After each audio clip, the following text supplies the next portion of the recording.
Good evening, I'm Smriti Sudesh and welcome to Above the Fold. In this episode, we look at Supreme Court stand on stray dogs, questions over Prime Minister Modi not taking media queries in Norway, and more. So stay tuned for the full report. The focus is back on the stray dog issue in India, with the Supreme Court making strong observations and issuing stern warnings to states. What does the latest ruling mean, and why has the court taken such a strong stand? Our senior reporter Aratriga Baumik has the details. The Supreme Court of India today refused to modify its earlier order passed on November 7th last year, directing all states and union territories to ensure that there are no stray dogs in high footfall public institutions like schools, colleges, railway stations, sports complexes, etc., while clarifying that even after sterilization of the stray dogs, they would not be allowed to re enter these premises. Now, this direction was passed by a three-judge bench headed by Justice Vikram Nath, who also dismissed applications challenging the standard operating procedure that had been devised by the Animal Board of India pursuant to the court's earlier direction. The Supreme Court today took a very strong view, noting that the Animal Birth Control Rules 2023 had not been effectively implemented by state authorities. Accordingly, the court instructed all states and union territories to ensure that there is at least one animal birth control center in every district containing the adequate personnel as well as facilities for vaccination and sterilization of stray dogs. Notably, the top court today also instructed municipal authorities to take all measures available under law, including euthanasia, to address rabid and dangerous stray dogs to ensure that there is no risk to public safety. The court, however, acknowledged that it will not be possible for the top court to adequately monitor the implementation of these directions throughout. As a result, it instructed the high courts to initiate suo motu proceedings to ensure that there is compliance with the court's directions. The chief secretaries of every state has been asked to file status reports before the concerned high courts catering to the implementation of these directions, and a consolidated status report has been asked to be filed before the top court in November this year. The court made it clear that there has been a huge and alarming spike in dog bite incidents in various states across the country, which necessitated these directions. In other news, a question over press freedom put the spotlight on Prime Minister Narendra Modi's Norway visit after a Norwegian journalist publicly asked why the Prime Minister does not take questions from the media. The exchange took place in Oslo after a joint press appearance with Norwegian Prime Minister Jonas Gahr Støre. A journalist later raised similar concerns during a briefing by the Ministry of External Affairs. Responding strongly, MEA Secretary Sibi George defended India's democratic credentials and pushed back against criticism of India's human rights and press freedom record. The MEA also said no host government had asked Modi to take media questions, adding that Indian officials accompanying the Prime Minister are designated to address the press. I am wondering, as we strengthen our partnership, why should we trust you? Can you promise that you will try to stop the human rights violations that goes on in your country? And also, will the Prime Minister start taking critical questions from the Indian press at some point in the future? Please don't interrupt me. Please don't interrupt me. You ask me a question, please.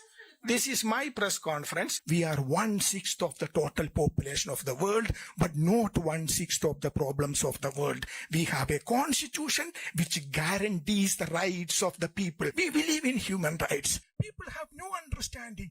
They read, one or two news reports published by some godforsaken, ignorant NGOs and then come and ask questions. Don't worry about it. See, as the secretary in charge of the visit, it is my responsibility to address the media and take questions. So I have been doing that and I will continue to do that. The issue has now surfaced twice during Modi's European tour after Dutch journalists raised similar objections earlier this week. To unpack other key highlights of the visit, we are joined by our diplomatic affairs editor Suhasini Heder from Oslo. Prime Minister Narendra Modi ended his visit to Norway with the Nordic India Summit, meeting the 5 Nordic leaders from Norway, Sweden, Finland, Iceland, and Denmark for a conference at which the green transition, green energy, blue economy, maritime and digital cooperation, health, and the Arctic route were really on the top of the agenda. He also met with each of these leaders separately. However, the spotlight of this visit in Oslo has been stolen a bit by his decision not to hold press conferences with his host leaders, as is the norm really in Europe. But Prime Minister Modi has not followed this practice much when he travels abroad. But in Netherlands and then in Oslo, both the Prime Minister and the Ministry of External Affairs faced angry questions from journalists who asked why that was the case. In fact, that briefing right here in Oslo. Now, next, Mr. Modi will be off to Italy, where he will meet Italian Prime Minister Giorgia Meloni. She's going to host him to a dinner and then bilateral talks on Wednesday. He's also visiting the UN's Food and Agriculture Organization. The entire visit, 5-nation, 6-day tour, has included some common themes: trade, oil and gas, renewable energy, and discussions about the 2 ongoing big conflicts, Russia and Ukraine, as well as the US and Israel versus Iran. Earlier, I spoke to Norway's Foreign Minister Espen Barth Eide, and I asked him how Norway sees India's Russia relationship, but also how the 2 countries hope to increase their trade, right now at a low $2 billion, given the new EFTA Trade and Economic Partnership Agreement in place. Listen in. It's important for us, and I would argue also for India, to be aware of the difference between interdependence, which is good, and overdependence, which is not so good. And in order to diversify our value chains, I think much of this Europe-India and also Norway-India increased focus on trade is also a way to make sure that we become less dependent on some dominant powers. Of course, we would be happy if India was less dependent on Russian oil, because that would be good for the situation in Ukraine. But I think, frankly, I think the main point here is that we want to be partners in the energy transition. And energy transition does not go from one day to another. Look at India itself. It has done significant, massive investments in renewable energy. And I think India is better off than it would have been without this strong commitment to renewable. But you also managed to clean up cooking in hundreds of millions of homes through LPG and going from dirty to cleaner fuels. That's still fossil, but it's a better way of using it. So being able to also be part of that transition all the way, not only the end point, I think is important. And we know that you are severely affected by the closure of the Hormuz Straits, because much of this cooking gas has been imported precisely from Qatar and other countries on the inside of that strait. So we take that very seriously. So although the long-term trajectory is to become even greener and more renewable, it's also important to recognize that, for instance, gas is a transition fuel on the way there.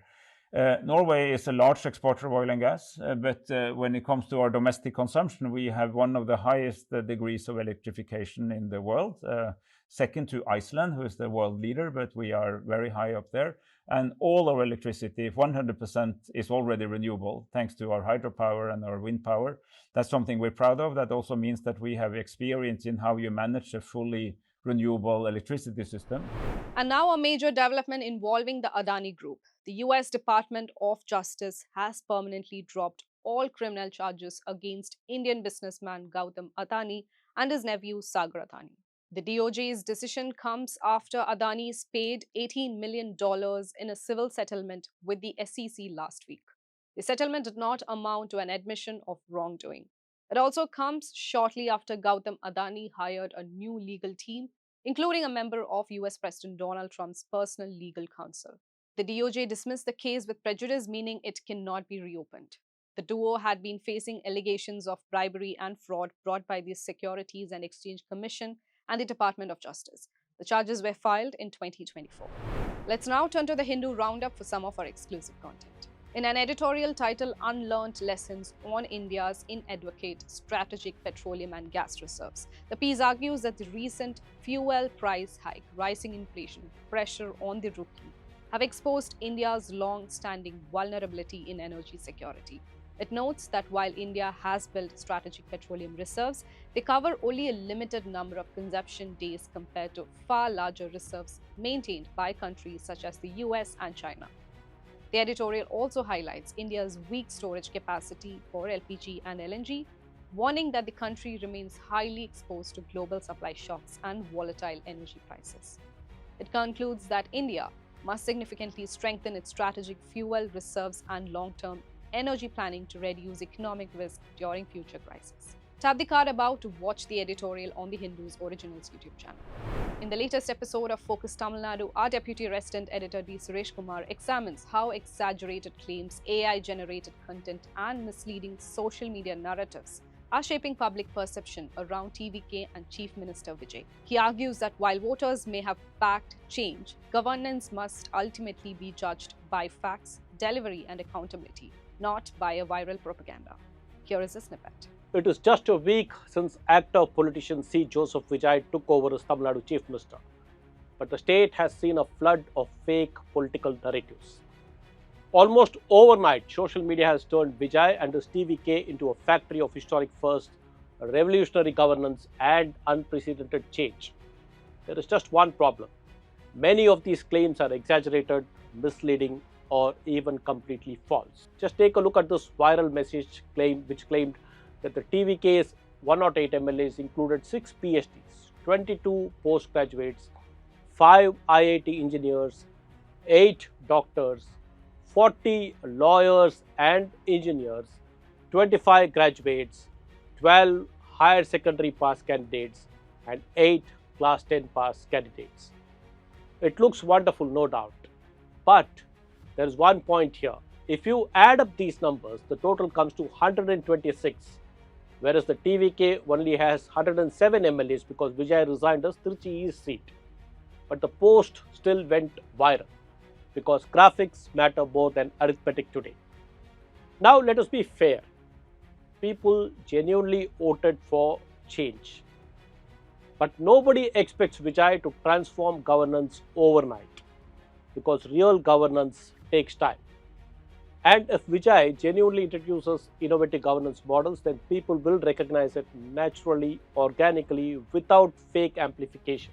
When every old scheme is marketed as a revolution, when every routine action is treated as historic, when AI image becomes propaganda material, then eventually people will stop trusting even genuine achievements. And that becomes dangerous for governance itself. Vijay certainly does not need this. He needs credibility. His government should focus less on viral reels and more on measurable governance. Next, in a major political development ahead of May 21 repoll in West Bengal's Falta Assembly constituency, Trinamool Congress candidate Jahangir Khan announced his withdrawal from the contest. Addressing a press conference, Khan said he took the decision keeping the interest of Falta in mind and cited Chief Minister Suvendu Adhikari's announcement of a special development package for the constituency. He said he wanted peace and development for the area. The repoll in the constituency was ordered after controversies surrounding the early election process. Khan's withdrawal came on the final day of campaigning while Adhikari was holding a roadshow in support of BJP candidate Debangshu Panda. Reacting to announcement, Adhikari claimed that Khan had run away from the contest because he would not get polling agents during the repoll. Turning now to Karnataka, a day after a fierce clash between two captive elephants at the Dubare elephant camp in Kodagu district claimed the life of a woman tourist from Chennai, one of the elephants involved in the fight has succumbed to its injuries. Marthanda, a 53-year-old elephant captured in Hassan district in 2023, suffered severe injuries during the clash with another elephant, Kanjan, while the animals were being bathed in the Kaveri River. Forest officials said the elephant died on Tuesday morning despite treatment. Karnataka ministers N.S. Bosaraju and Ishwar B. Kandre described the deaths of both the tourist and the elephant as tragic and unforeseen, while announcing a review of safety protocols at such facilities. The state government has also directed that Kanjan will no longer participate in the future Mysuru Dasra festivities and announced Rs 20 lakh in compensation for the woman's family. And that's it for today. Thank you for watching. Please share your thoughts on today's episode in the comment section. If you found this video useful, don't forget to share it and save the Above the Fold playlist so you never miss an update.